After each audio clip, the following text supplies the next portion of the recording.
Hit it. Spider, spider, here comes Spider. CFL's red zone rule. Hit it.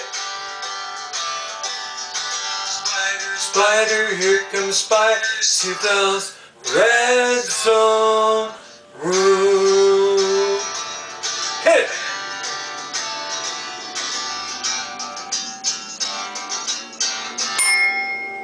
in the red zone. Didn't time that right. Got to get back on the drums, right? It's all about timing. I used to do pretty good in my crash cymbal though. I played in a three-piece band.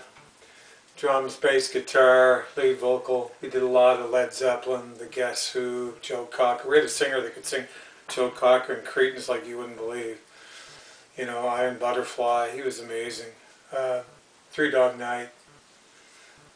Blood, Sweat and Tears, you know. Yeah, and we were a pretty good band, pretty technical band. And our guitar player was amazing, great bass guitar player. I sang background vocals, so did the bass guitar. Our lead guitar player just died, you know, in his sleep. So shout out to Wayne. Why not? He was a great guitar player and great musician. He could play a lot of different instruments. He was incredible. We were a quite popular band, you know. But anyway, those are the days. Anyway, I'm going to get into the sessions right away, this session, because I got a lot to cover. And I'm going to call my Spider CFL Red Zone Rule podcasts and 6 things that the CFL has to change, really, if they want to survive as a league for the 2022 season. I mean, seriously. I just got an email from Steve Armitage, because I haven't talked to him before he went to the Summer Olympics. I mean, by email, you know. So he just sent me one. He said, "Good to hear from you, Spider.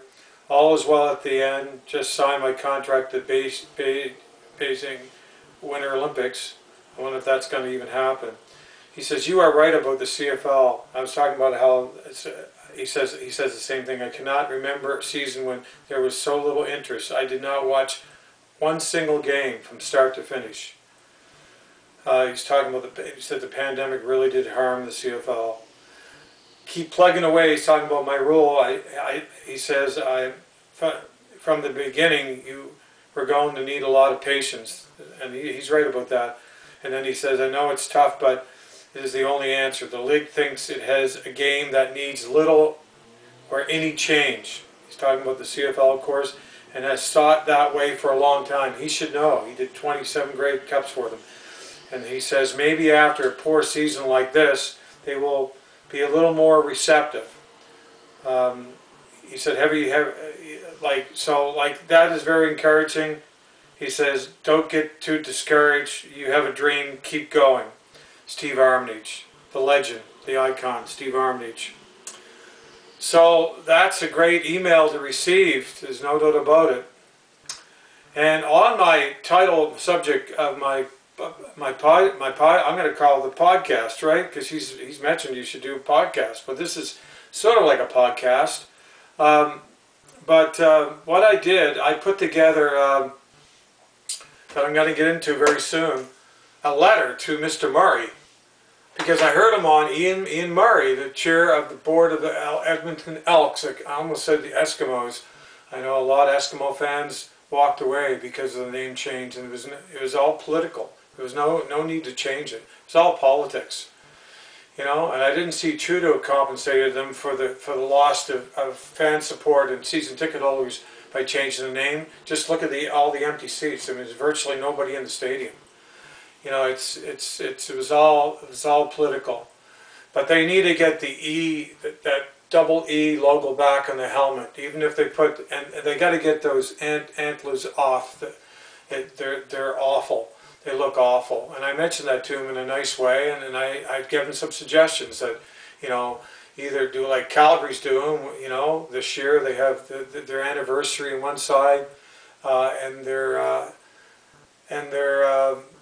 regular stamps logo on the other side of the helmet. They'll go back to both stamp logos on both sides of their helmet next year, but it would be a good suggestion for the Elks. I mean, they got it. The stripes on the shoulders, like without the logo too, is ridiculous. Put the EE back on the shoulders with the stripes, like the Tiger Cats do, with their stripes and their logo on their shoulders of their jerseys. And I also mentioned to him that you could have double E's, go back to it on the helmet.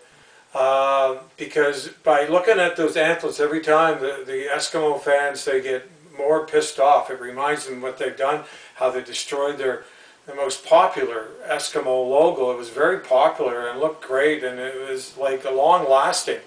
I mean, that brand was there for a long, long time, and then they just abruptly changed it because of politics, because of pressure from Trudeau. Really, he used it to get votes. And a lot of Eskimo fans feel the same way, and that's exactly what he did. And Edmonton Eskimo organization never should have gave in because it cost them dearly.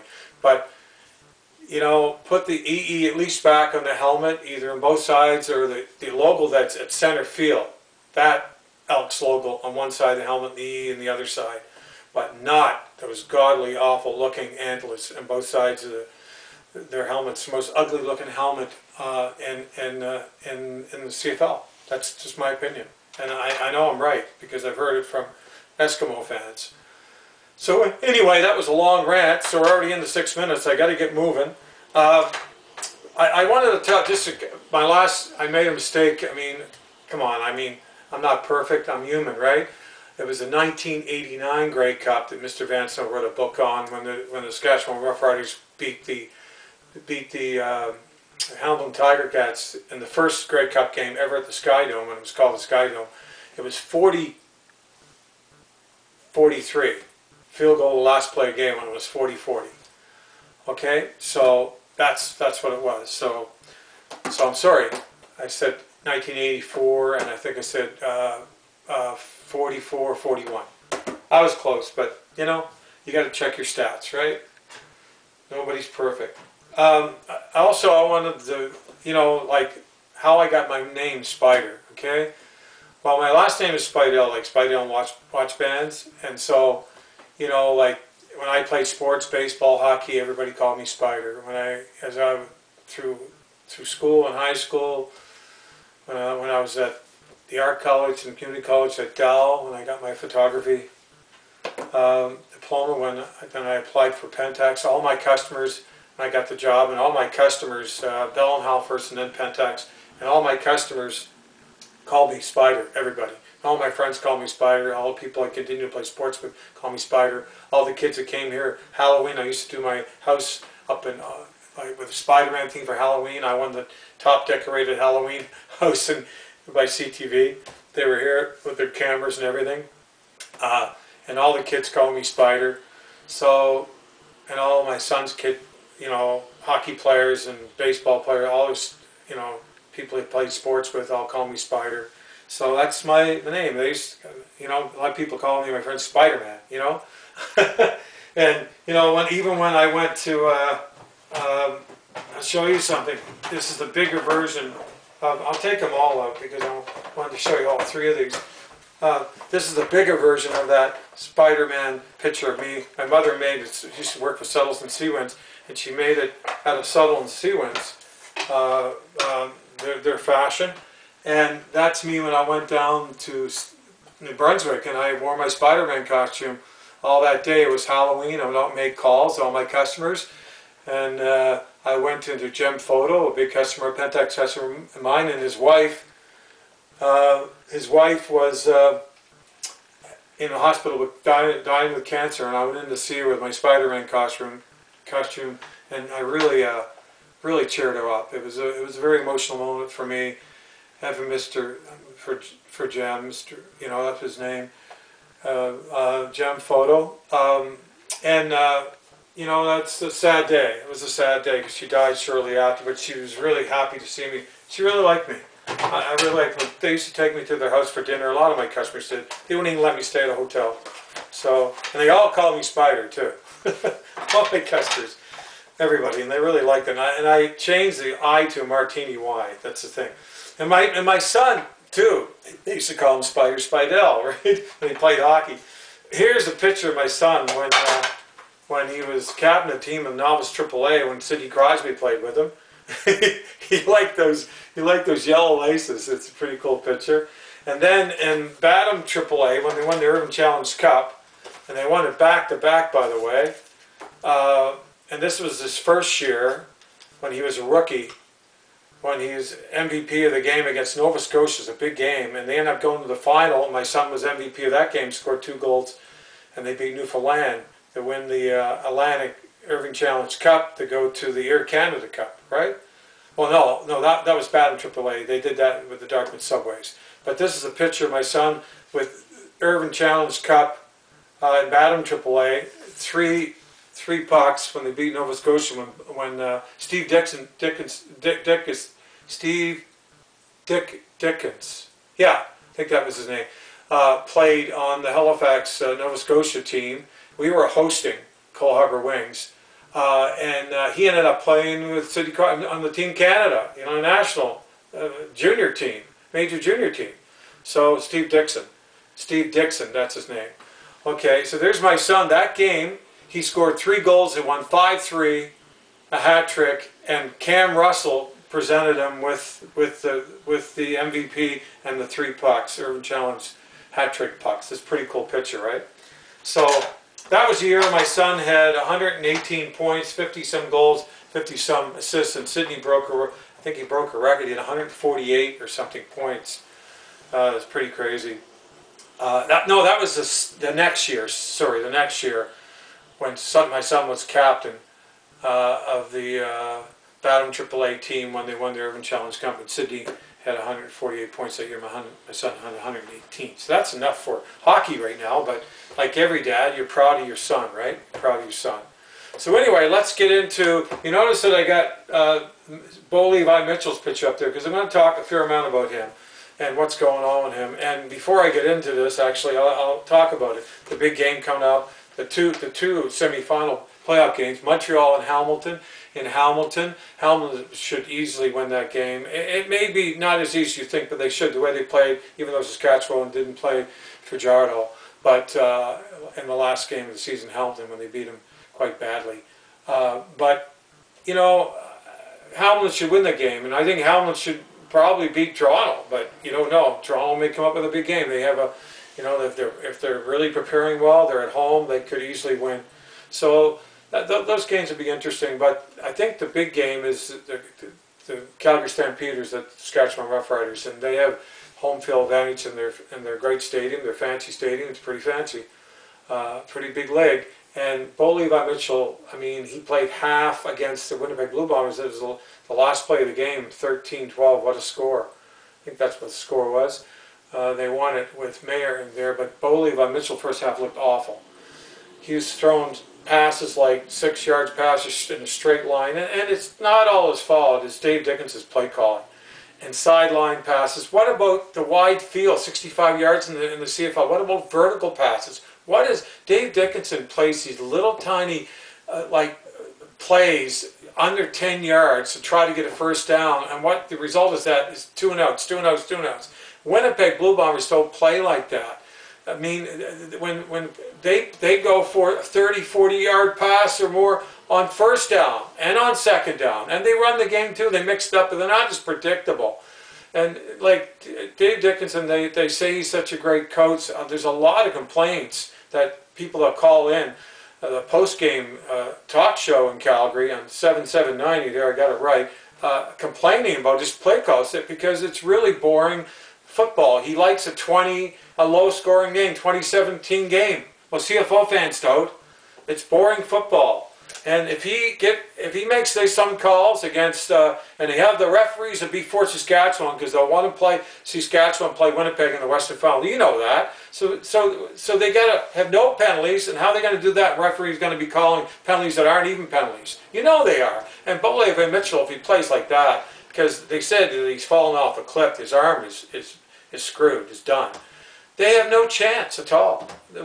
Saskatchewan will win easily, but I hope I'm wrong. I mean, Like, I like Bo Levi Mitchell. I mean, but you know, since his shoulder surgery, come on, look at his interceptions here. I mean, look at the CFL this year, and I'm going to get into that. How poor not only Bo Levi, but Bo Levi Mitchell, another tongue twister, but all the quarterbacks and the play in the CFL has been horrible this year, unwatchable almost. And the flags, same thing. The rest throwing flags all over the field. And little tiny plays under 10 yards, sideways, small little 4, 5, 6 yard passing play. Listen, people are just going to shut off, and they have, and there's no one been going to the games. The stadium's been empty, almost completely empty. I mean, seriously, and that's not exaggerating. It's true. Anyway, I better get into my presentation, but it's horrible, and this is why I'm doing this session. And why I sent this email out to Mr. Ian Murray. I'm going to send them to all the other owners too. But it's hard to sell them direct. You've got to go through their comments at goS.com and ask to forward that. I mean, and you know, let's hope they do, because it's a very important email. But anyway, so I sent it to them, and I'm trying to get it to all the owners, and the 2 new owners too, Montreal and NBC. And like, you know, here it is here. Like, I basically talk about, you know, the change of name like I just did earlier, but here I say other necessary needed changes that the CFL has to make in order to be respected as a real professional 3-down football league, and in order to survive and grow as a real respected professional CFL 3-down football league. Okay, and the number 1 is the Canadian ratio. I get right into it. The Canadian ratio is a major issue. Okay, I mean, I'm not going to read it, just going to ad-lib it off my head. Remember what I put in, the contents I put in. The Canadian ratio, I mean, it is absolutely destroying. And now I notice there's a lot less American receivers, because it's not 7 Canadian starters that are CFL teams are forced to start. There's 10. It's 10, and they're covering it up. But if you do the numbers and check the numbers, who's on the right, who's playing? It's 10. It's unbelievable, and it's watered down so bad. The CFL is really losing popularity, and if they don't change the Canadian ratio, they're going to keep losing more and more and more viewers and more fans. There's no doubt about it. I mean, because the best Canadian players are going to the NFL. Okay, they're not committed to the CFL. They're not committed to the unattainable, unrealistic Canadian ratio, and half Canadian roster ratio, and the Canadian starting ratio. And they have to have backup because of injuries. Can you imagine? There's not near enough good Canadians out there to fill that. It's a gigantic, it's a massive Canadian ratio to fill for 9 teams, okay? And so the best CFL players going down and sticking in the NFL or on a practice roster or starting, they're not coming back to the CFL, and they haven't been coming back to the CFL. And how does that help the CFL when there's a huge Canadian ratio to fill? That's unrealistic. Can't be filled. It's impossible. It helps the NFL. It doesn't help the CFL. Winnipeg may be the only team, but they struggled a few years ago with Canadian content, and fans called in their talk show, their post-game show, and called out the Canadian players. Said that, you know, they watched them at practice, and they were really disgusted with them because they know they can't be, the Canadian linemen, they can't be replaced because they're guaranteed that ratio starting spot because of the Canadian ratio. And they're getting $150 to $170 to $200 to $225,000 because they know they have to start them. They're handcuffing and dictating to the fans, us the fans, and the CFL coaches who starts and plays in the CFL. It's brutal. They're controlling the CFL and running the CFL with the Canadian Players Association. I mentioned that too, and the Canadian ratio. And Winnipeg, yeah, there was so many complaints, and Bomber season ticket holders and young generation walked away, and they're only watching NFL and never come back. They lost a lot of fans. Now they got some good Canadian players. But if they had injuries, they're in big trouble with the Canadian ratio. So you may have one or two. That's it. And all the other CFL teams, and Winnipeg will struggle too if they have injuries to their Canadian starters right now that seem to be good enough to start, but they weren't a few years ago. But look at the other teams. Look at their records. 2 wins. Canadian content problem. BC, Canadian content problem. Ottawa, Red Blacks, Canadian content problem. Saskatchewan Rough Rider on the O-line, Canadian content problem. Calgary, they got issues too. Even Dave Dickinson said it's a real struggle because they don't have the depth. Okay, and all the CFL teams. There's a lot of complaints in Hamilton about the Canadian O-linemen and their Canadian content. This been going on, like I say, okay, right here. In my letter to Mr. Murray, this has been going on and on for years and years and years of complaints. And the CFL, like Steve Armitage, they don't do anything. They don't change. They need a change. And the Canadian Players Association, and their Canadian ratio can't be running the CFL. The CFL and the CFL owners got to run the CFL. And the CFL coaches got to be able to recruit the best available players to start in every position for entire CFL game, like every other professional sports league can. Like the NFL, like the NHL, like NBA can, okay? And even Major League Baseball, of course, and even MLS soccer. This is ridiculous. It's Canadian. It's old school. It's got to go. It's got to go. It's got to be abolished. It's destroying the CFL and the product on the field. And hey, it speaks for itself. Just look how bad it is, okay? So I think that's all I'm going to cover because I'm running out of time here. On that one, I could cover more. Then I go into one-year contracts, and one-year contracts are killing the CFL. Killing the CFL. Like Mr. Murray said, 80% or more free agents. So you got 25, you got 30, and 35. Ottawa's got 35 free agents. So over 80%. There's no continuity. How do you sell a sweater? How do you sell a CFL sweater? Well, you don't. How does a team identify with a CFL team with that much movement? Well, you don't. You walk away. They lose more and more fans because and they have. And Mark Cohen said he would never ever allow one-year contracts. He had 2. He said he'd like to go for 3, and he admitted if the Ottawa Rough Riders or the Red Blacks now went back in the CFL that they would be changing the ratio. They'd have to reduce it or eliminate it completely to allow the best available players to play in the CFL. I want to see the best Canadian players play, but only if they want to play in the CFL and not the NFL. And they got to make a team like the American players have to, and they'll be a lot more respected. Not automatically given a roster spot or starting a spot in a CFL team because of their passport and the Canadian ratio. No. Imagine a league, the CFL is a league where someone starts with where they're from. The mass market of sports fans in Canada, younger generation sports fans in Canada that the CFL don't have, they don't care where you're from. Look at they go to the Jays games. If there wasn't one Canadian player, say with the Maple Leafs, they don't care where they're from. They just want to see the best available players playing in their professional sports leagues, so they can see the best product, okay, on the ice or on the field, okay, or on the court. So anyway, I got to get moving because the time I only got 3. I got to go fast now. Boy, oh boy, I just can't believe lack of practice time. That's the 3rd one. 4 hours a day. That includes travel time, meetings, and meeting sessions, which is half the time the NFL practices. And does it show in the field?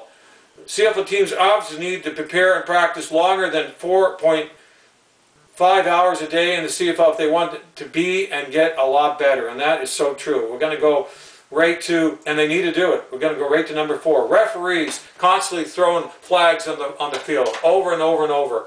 Borderline calls. The NFL average, what, 5 to 8 flags a game? There's CFL teams can have 19 to 20 flags. That's a team be thrown. Get 19, 20 flags thrown for penalties in one game. One team can. And it's happened. It's unbelievable.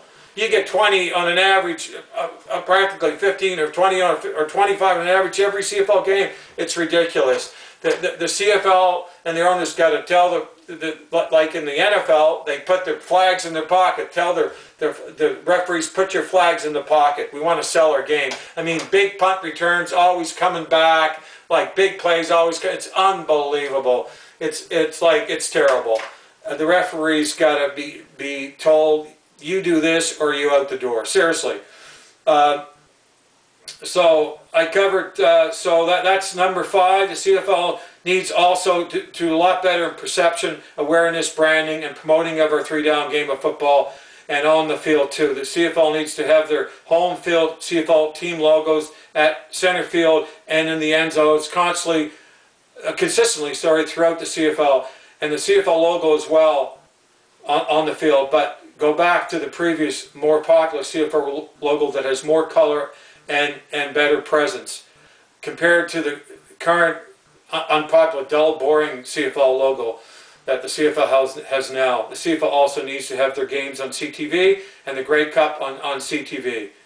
And the CFL, this is very important too, needs to get the sports media in Canada to promote, and rather than bashing it, promote it and push it and hype it, our own brand of CFL football in our own country, nationally on TV and radio like the NFL does in the States. And the CFL needs to have a marketing plan to do it.